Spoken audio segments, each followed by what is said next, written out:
Well, it's that time of year again. Not what you think. A lot of us have been doing something called the Red Ribbon Reviewer Project. We'll put a link right down here. And what we're trying to do is we're trying to get awareness and discussion talking about HIV and AIDS. That's still a problem, so we're still going to talk about it. So if you see a lot of reviewers who are either wearing a red ribbon or they have a red ribbon somewhere in the background, that's the reason for it. But you know, let's take it one step further.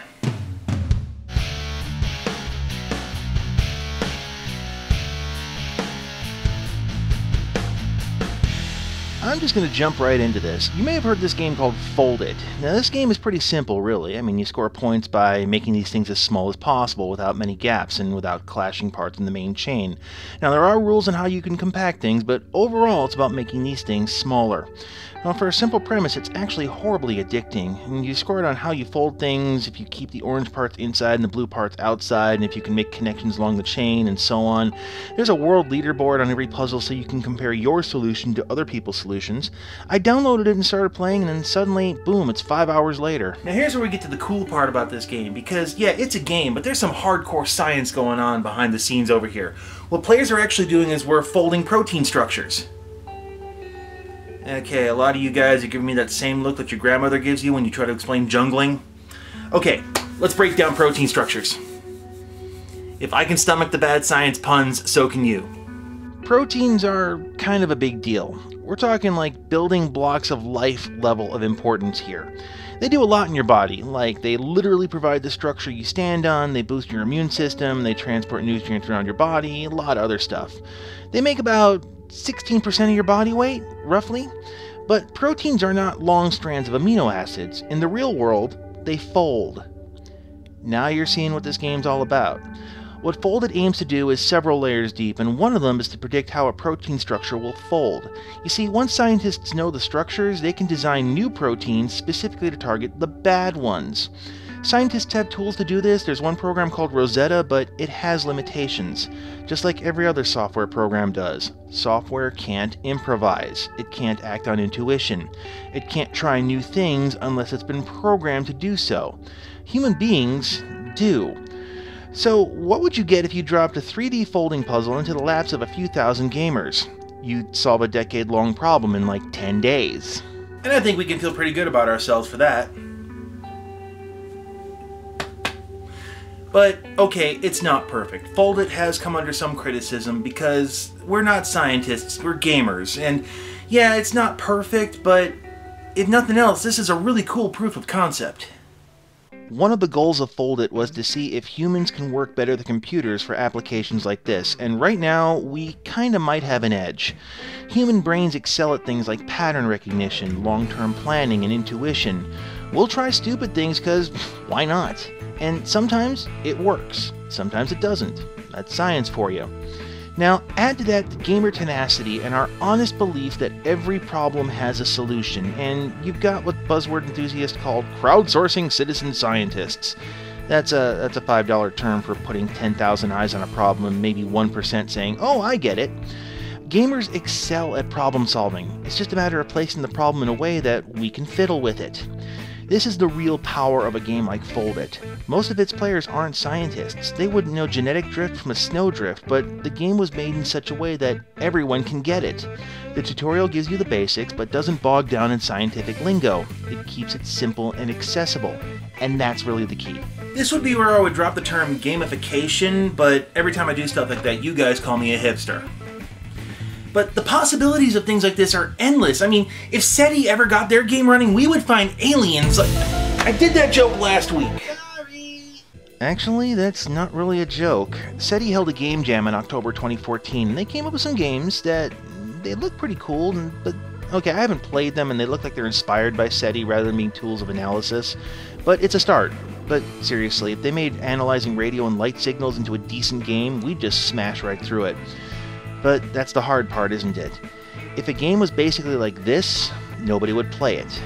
It would take a pretty talented game designer to work closely with SETI scientists to come up with something. A platformer, bullet hell shooters, Sudoku-style pattern recognition. I really don't know. But that's not all. I mean, there's no limit to what we can do. And there's a lot of things we can do would be relatively easy because we could just use existing games as sort of models to work from.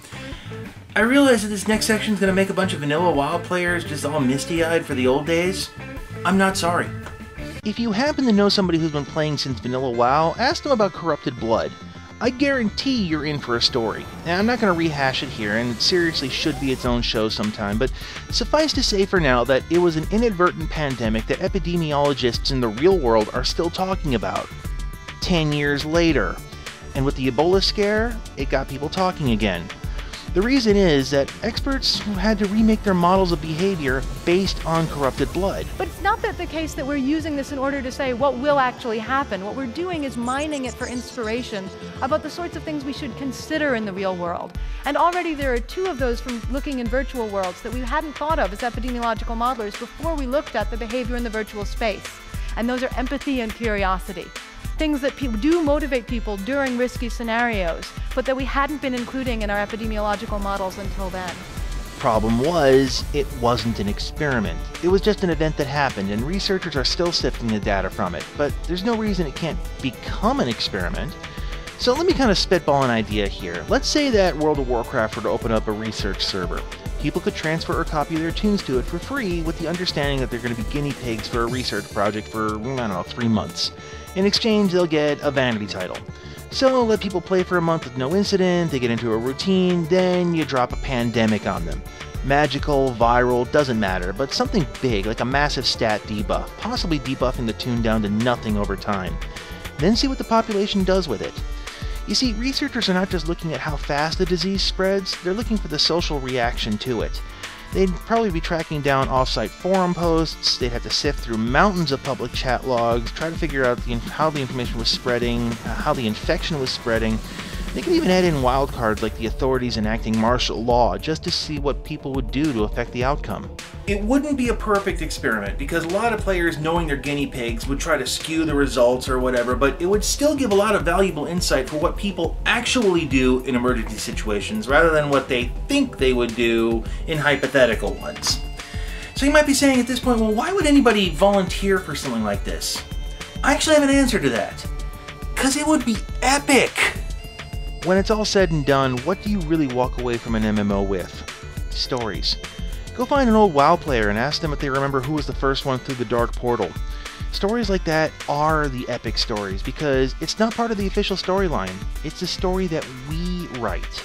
So for that opportunity alone, people would be all over something like this. It would also be a meta challenge within the game. Imagine people scouring the land trying to find clues, cures, hints, anything. I think that's why Folded is still growing now. You place a challenge in front of gamers, we're going to take it on. It also falls into one other truth that I know about gamers. For the most part, gamers are good people. If we could do something we enjoy and do something good for the world, yeah, we're all over that. You want proof? I could think of about 6 million points of proof. You know, I remember as a kid, a lot of people used to write off video games saying, oh, it'll never amount to anything, you're just wasting your time on that, and stuff like this proves them wrong. It sounds sappy, and it might sound a little bit over the top, but video games and gamers and game developers, we can change the world. It's just up to us to step up and do it.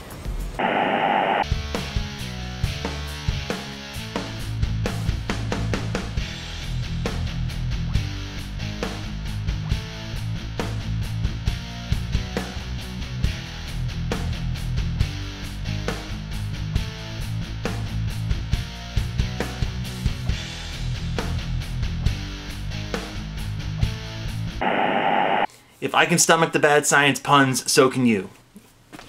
Oh, that's an awful joke, but it's worthy of the show.